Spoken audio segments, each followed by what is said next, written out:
Heartbreak. I finally experienced what heartbreak feels like about a week ago, and let me tell you, that shit is rough. I feel like I can finally empathize with people who go through a heartbreak, because before I used to just be like, oh well, it's okay, like, you know, things will get better, I'm sorry for your loss or whatever, right? But now it's like, holy shit, like I actually know what it feels like, and it sucks, because usually, you know, mama told me I was the heartbreaker.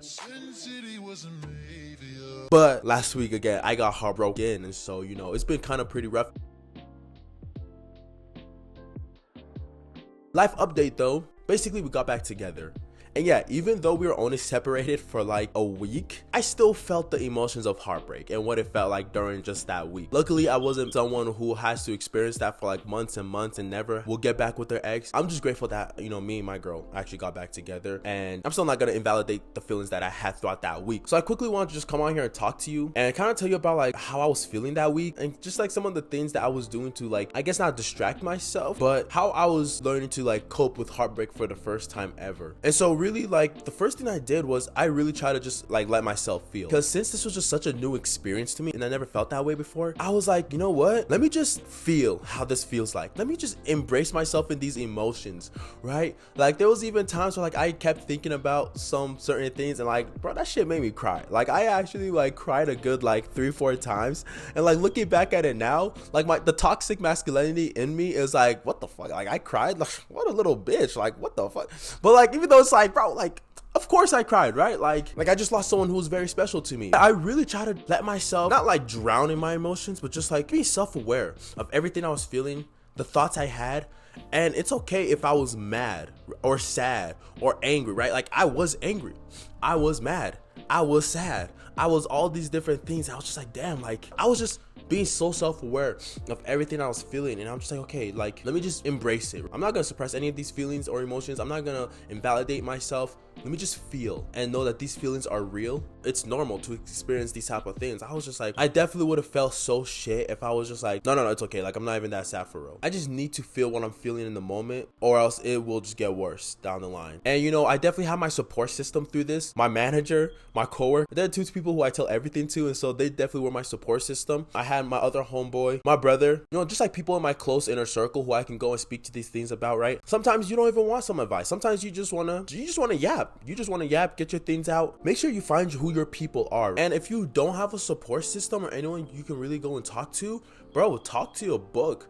As in like, go journal, right? Like go journal, talk to yourself, you know, spend some time outside, like just be aware of everything you're feeling. Either write it down, speak it out loud. What I'm basically saying is be your best friend, be your own, right? And sometimes like that it is true, like we all do need somebody who maybe we're ourselves, maybe speaking to ourselves is maybe not enough, and we need to speak to someone else. And let's just say you just have absolutely nobody in your life. In that case, maybe try looking at some online alternatives. Maybe book a coaching session, or maybe some like online therapy. Try to find a way to let these emotions out and find yourself an outlet.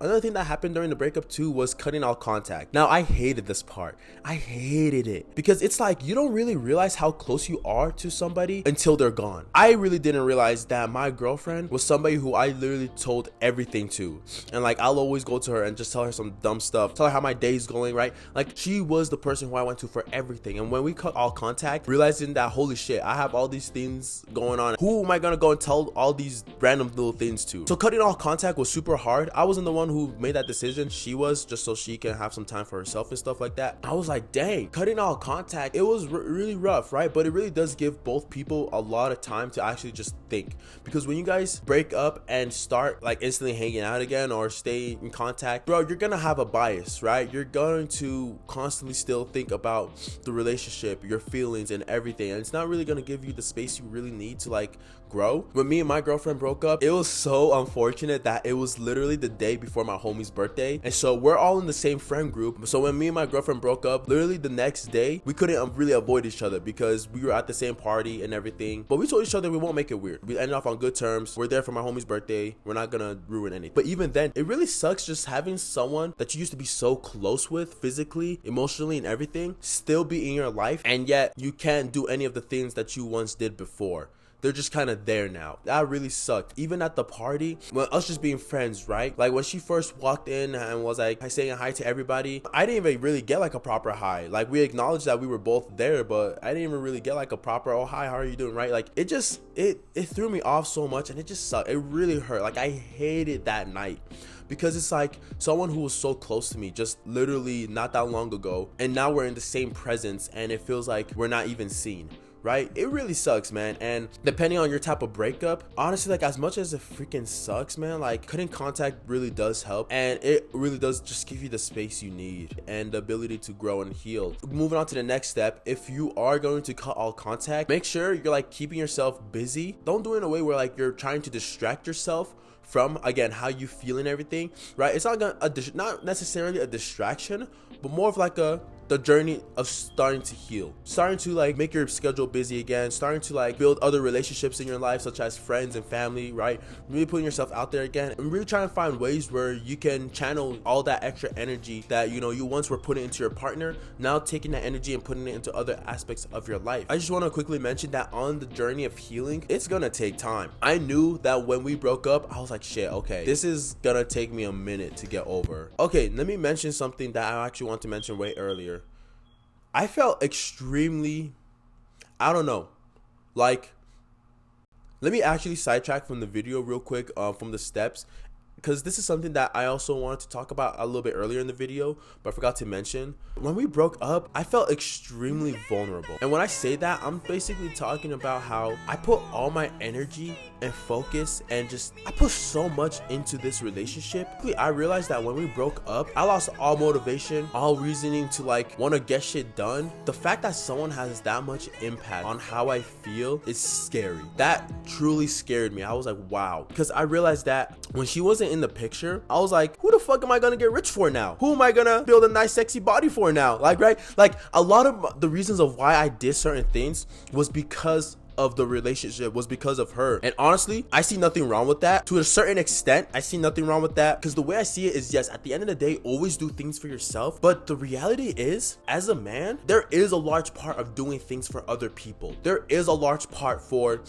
giving back to your community, giving back to your family, doing certain things for your family, for your parents, for your loved ones. A huge part of why I want to be so successful is, yes, because obviously I want to be successful. I want to live a nice, good, very comfortable life. But another part of why I also really want to be successful, I want to see my future wife be successful. I want my future children to have a good life. I want me and my partner to be able to live freely and have a good, happy life. I genuinely do believe why men do certain things is because it's for other people. You right now, you probably want to start your own business and start making well over $10,000 a month because of your parents, because you want to retire your parents, or because you want to take care of your family and things like that, right? And to quickly add on to that, let's keep it real with ourselves. A large portion of why you guys are even watching personal development content is because you want girls.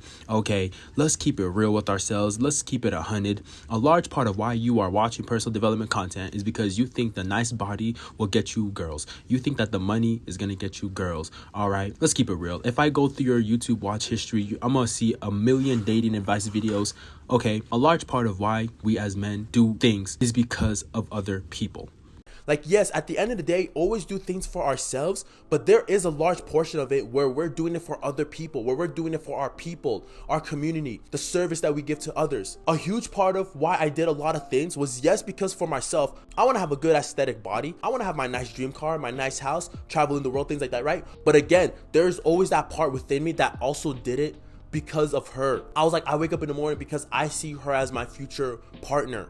I see her as the mother of my kids. I need to get up and go do this because this is going to lead to me making this X amount of money. This X amount of money is going to lead to us being nice and comfortable and successful in the future. Okay, a large part of what I did was because of her. And so when she wasn't in the picture anymore, I was like, okay, I'm still doing this for myself, but a large chunk of that motivation was gone. Yeah, and so when I realized that, I was like, dang, like when we broke up, I was like, bro, I literally didn't do my homework. Like, that sounds so dumb, but like literally all motivation was gone, bro. And I was like, man, fuck it. I wasn't gonna drown in shame or my embarrassment or feelings or anything. I wasn't gonna sit there and be like, oh my God, like I have no motivation. Like I'm just this and that. Bro, I was like, man, I don't got no motivation.